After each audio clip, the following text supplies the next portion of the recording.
Me versus O'Malley, that would be a hard-ass fight. A very, very hard fight. I believe Aljo's probably going to stay in the division and try to get a rematch, but who knows? I mean, I don't know, man. The guy is as impressive as they come, and tonight he became a real superstar. Hey, everyone. Welcome back to Inside the Cage, where we bring you the latest and exciting updates of UFC. First, hit that subscribe button if you haven't already. Crossover clash. O'Malley poses greater challenge than Aljamain Sterling. You see, Sean O'Malley is proving himself to be the real deal, and there is no doubt about it. I mean, UFC 292 turned out to be his shining moment right there in Boston, Massachusetts this past weekend, August 19th, 2023. In a while, it took him less than a minute into the second round to seal the deal. O'Malley faced off against the former champ, Aljamain Sterling, and bang! Now Demetrius Johnson was blown away by this win. He's got his sights on a potential showdown with O'Malley. It's all heating up in the fight world, my friend. Me versus O'Malley, that would be a hard-ass fight. A very, very hard fight. There's a guy in our gym who, his name is Bilal. His nickname is Spider Karate Kid.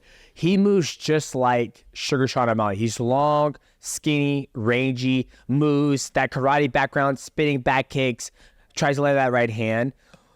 And I have a hard time with him in the gym. Just because I'm trying to cross distance the whole entire time.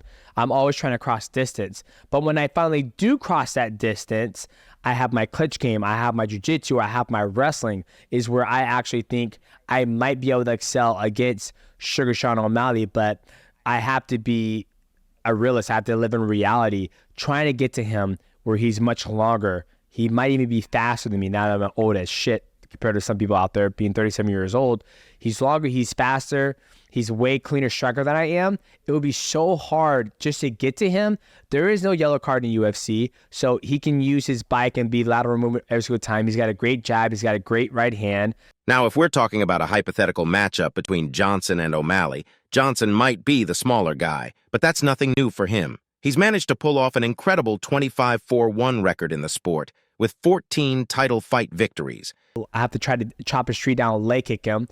As I'm trying to leg kick him, I got to make sure he doesn't get a good check off so I don't hurt my leg. That would be a way tougher fight than fighting Aljamain Sterling, right? Now, here's the thing.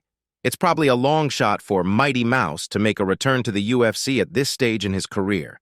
Undoubtedly, the anticipation for these matchups just adds a whole new layer of excitement to the fight scene, don't you think? Latest buzz on O'Malley's rise, Sterling's next phase, and more. Now, there are results of the main event that are officially added to the books. Can you believe it? Recently, Sean O'Malley is the new UFC bantamweight champion, and the UFC just got themselves a certified star.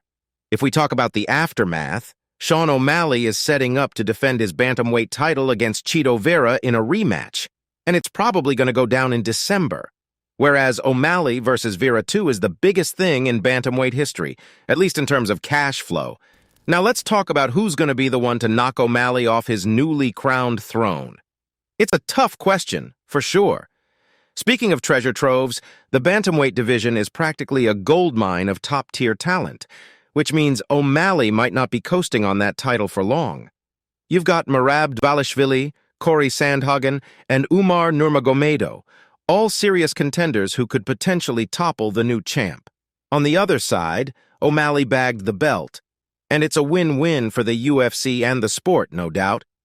O'Malley's become one of MMA's biggest stars now, and while he's not exactly Conor McGregor, he's learned a thing or two from the notorious one. Right after he snagged that belt, he sort of threw shade at Chito Vera, but then swung toward boxing Gervonta Davis. Regardless of your opinions on O'Malley, the person, the personality, or the champion, one thing's for sure. The dude is an electric, entertaining fighter. And guess what? The same goes for Vera. The hype leading up to their fight is going to be stuff dreams are made of for UFC brass and most fans. But wait, there's more. UFC 292 serves as a perfect example of big accomplishments. Sean O'Malley's a bigger star today. It's because the UFC went all out to make the most of this situation. Later on, they went ahead and put the finish up on social media feeds. That's a rare move by the UFC, considering their usual stance on preserving pay-per-view buys.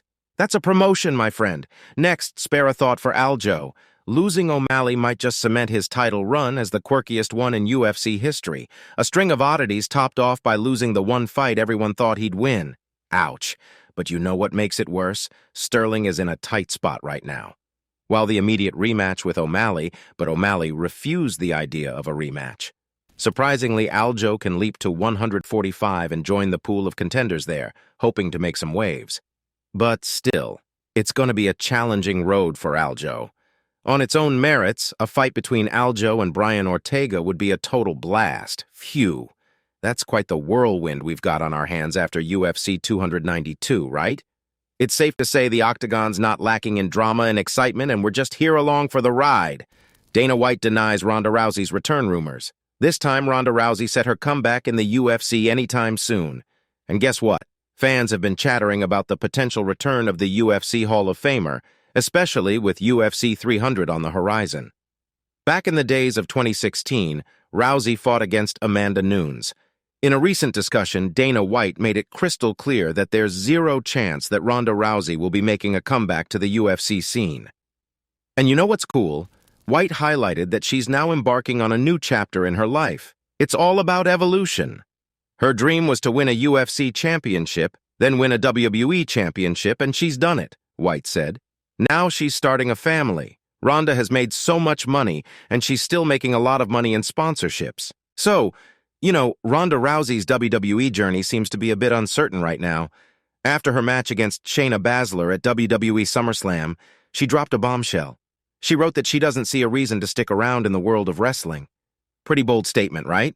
Word on the street is that she even handed WWE a specific date, like a hard-out date. And guess when that date falls? Well, it's before WrestleMania 40. Now that's some serious decision-making right there. Let's see how things pan out for Ronda in the WWE universe. Guys, if you're enjoying the video, we'd love your support. Just hit that subscribe button to motivate us to bring you more exciting content. Ferguson receives McGregor's warning alert. Did you catch the latest on Conor McGregor and Tony Ferguson? These two have been throwing verbal punches at each other for a while now, but a real showdown has never actually materialized. Just on a random day, Ferguson took to Instagram to make a big announcement regarding his retirement. 1. Haven't sparred good since Barboza or Thompson. 2. The only time I find myself in a cage is when I fight. 3. Since the pandemic, none of this shit has been fun. 4. I used to smile a lot more when I was competing. 5. Been so busy taking care of others instead of myself. 6. It's taken everything to find myself happy. 7. Created boundaries between those who are bad for me. 8. Structured myself so I don't make the same mistakes. 9. No, I'm not retiring, and fuck those who think I should. 10. I have work to do and I'm one pissed off. MF. Tony Ferguson wrote on Instagram. After Tony's take on Instagram, McGregor answered him back on Twitter. I'm gonna end you badly, I've not forgotten, McGregor tweeted. Certainly, El Cucuy is riding a rough wave with 6 straight losses.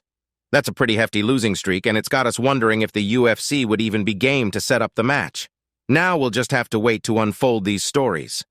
Rogan and Cormier's take on O'Malley's KO at UFC 292. Last but not least, Joe Rogan and Daniel Cormier are always there for us to add spice for all the fight fans out there.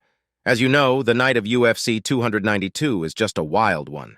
And here, Joe Rogan always has a way with words, and I can only imagine the intensity of his commentary during that knockout. Speaking of which, it's incredible to see how O'Malley's rise in the bantamweight division and becoming the champion. What a division. I mean, this division is just a murderer's row. It really, really is. I believe Aljo's probably going to stay in the division and try to get a rematch. But who knows, because you got Marab there, who's his teammate, and Chito Vera fighting him for the title. Piotr Yan lost a very narrow, split, very close decision loss to Sean O'Malley. That he's still in the hunt. That's interesting. Yes. Very, very, very intriguing fights for the champion. On the other side, Daniel Cormier gave his iconic remarks for the champion of UFC 292 and appreciated his efforts. Like you thought may be a weakness. So when you look at Marab, he's going to pressure him, but he's got to stay out of the way of the right hand. Umar Nurmagomedov, they're going to wrestle. It may take a high-level striker if you're going to beat Sean O'Malley. I mean, I don't know, man. The guy is as impressive as they come, and tonight he became a real superstar. Undeniably, the world of MMA is something else. It's the moment that makes you realize why people are so passionate about it. All right, guys, that's all for today. Don't forget to like and subscribe to our channel. See you at the next one. Until then, goodbye.